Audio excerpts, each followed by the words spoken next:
Hey, how you doing today? In this video, I'd like to talk to you about measures of center and measures of spread. And I think we'll do a little bit here in just talking about what we would use to describe a distribution of quantitative data in terms of its center and spread numerically. So hopefully here you leave with an understanding of how to find center, and then what do we use for the variability of our quantitative data. So when we're talking about center, we're really talking about the central tendency, or what's going on with most of the data. Where can we come up with a value that best represents where most of the data are lying? So that's what we're going to do a lot of times is look to find a single value that represents that distribution.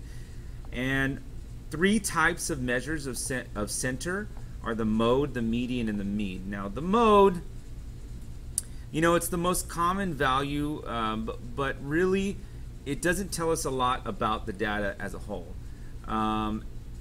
So we kind of just stay away from the mode. It's not very useful other than to tell us what the most common value is, but it's not very useful summarizing what's going on with the data altogether. Now the median and the mean do help us. The median we'll talk about the median and the mean. So let's go on and talk about the median by itself. So the median is really it's the value that cuts the data right in half. It's the middle score right in the middle of all of them, and we call that the 50th percentile. So it's right in the middle. So if we looked at an example here, let's say we have 15 values. Okay, so we have 15 values in here. We would take the 8th value, and that would be our median because it's right in the middle. We have 7 values here, 7 values here, so the 8th one right in the middle is going to be our score of 37. All right, so we'd go 7, 7, right in the middle is 8. That would be our median. So what do you think happens, though, if our number is 16? Well, we would have an even number on both sides, right? We'd have 8 and 8. So what we'd have to do is go kind of right in the middle of those two middle ones. So we take the average of the two middle ones. So the median in this case is going to be 37.5 because we're going to take the 8th one and the 9th one, and we're going to add them up and divide by 2. So we're going to take the average of the two. All right, let's talk about the mean. The mean is the average, so it's what most people call the average. And up to this point, if you're taking statistics or AP statistics or most people have heard how to do an average. So the average is the sum of all the scores, so it's the sum of all your data divided by the number of items in your data set. So in math terms, it would be the sum, sigma. Sigma means the sum of your values divided by the number of values n. This, for a sample, this is the notation that we use, x bar. I know we're very inventive with the little bar on top, so we call it x bar, but that's a sample. So we use x bar as our average or our mean for a sample. So if we just take a sample of an entire population, if we're doing a population, which is like all the people or all the things in that, then we would use the Greek symbol mu. All right, so it's mu, but it's the same formula. We're going to add up all the things and divide by the number of things that we have. Now, there's a lot of good things. There's a lot of positives and negatives about mean. The mode and the median are not affected by adding a value into your data. So let's say you had data and then, oh, you forgot one, you're going to add it in. The median and the mode really aren't changed all that much by adding a single score. However, the mean will be affected because you have to add that mean back into your sum here. Furthermore, if you have a large number, like a huge outlier, or even like a very, very small outlier, then your mean is going to be very, very affected by that outlier because you're adding that into your sum here. So you're adding that huge number and then dividing by those terms. That mean is going to be affected by that outlier.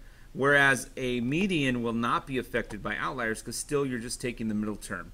So So, a mean is effective if you don't have any outliers and you have pretty much symmetric data, which I'll talk about in another video. But, if we have skewed data, we really want to use the median. All right, let's talk about measures of spread now. Now, spread measures the variability or how the scores differ from the center of your data. So we're not just looking at how wide it is, but really how do the individual pieces of data change, and how are they different from what's going on in the center, like what's going on with most of the data. So in general, if we see that a distribution of scores or our data is highly, the distribution itself is very variable if the scores differ widely from one to another. So we would say that there's a lot of variability. There's, things are going all over the place. Like, if we took a lot of people in let's say the NBA, and I like basketball, so I'll use the NBA for example, and we look at the heights of those people, we've got kind of a variability in there because we have we have point guards that are shorter, and then we have centers that are really tall. But if we compare that to maybe just centers, our variability is going to be a lot less because those data aren't going to differ from one another. All those heights are going to be around the same. So higher variability means a lot more difference from one to another in our data. There are four. It says three, but there are really four statistics to measure variability. There's range, there's interquartile range, variance, and standard deviation. Now, variance and standard deviation kind of go together. We normally use standard deviation more than we use variance, but there is a reason we have variance and where it's more useful. I'm going to leave these to another video, but I'm going to talk about range and interquartile range right now. So when we're dealing with range is the highest score, the highest value minus the smallest value. So in this case, notice here we have, we can have 10 minus 90, and here we can have 10 minus 90, and they have about the same, the dark blue and the light blue, they have the same range. The range is a single value, 90 minus 10, 90 minus 10, they're both 80. However, notice here that the dark blue, the variability is greater because there's a lot more that are spread out from the center of this symmetric data. Okay, these are a lot. There's a lot of values over here at 20 and a lot of values over here at 80. Whereas the light blue, there aren't really that many values out here at 20. Not very many values out here at 80. In fact, most of the values are centered around 40 and 60. So this spread, the range, doesn't really tell us what's going on around the center. Furthermore, the range is very affected by extreme scores because really it's defined by them, right? It is the biggest score minus the smallest score, biggest score minus. So, we could have these huge outliers. All the data could be here, nearly all of it, and we have two large outliers. And the range would tell us that, a range would be a big number, which wouldn't really tell us this real story, okay? So we got to be careful with the range. Better than the range is the interquartile range.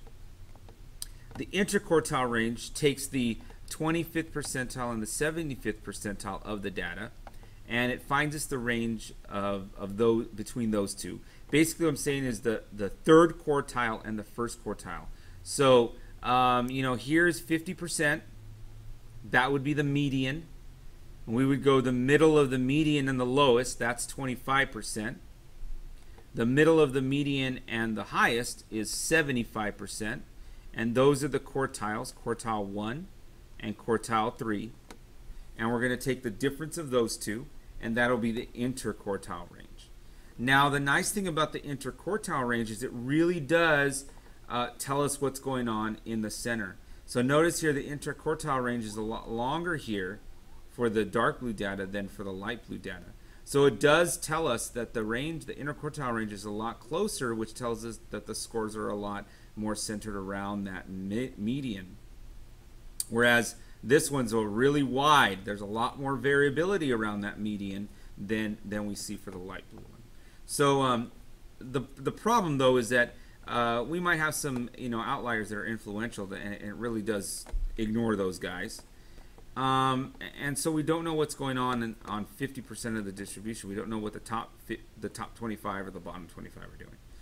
But the interquartile range is useful for a measure of spread. I would say that more than likely you're going to use the median, the mean, the interquartile range, and the standard deviation as your measures of center and your measures of spread.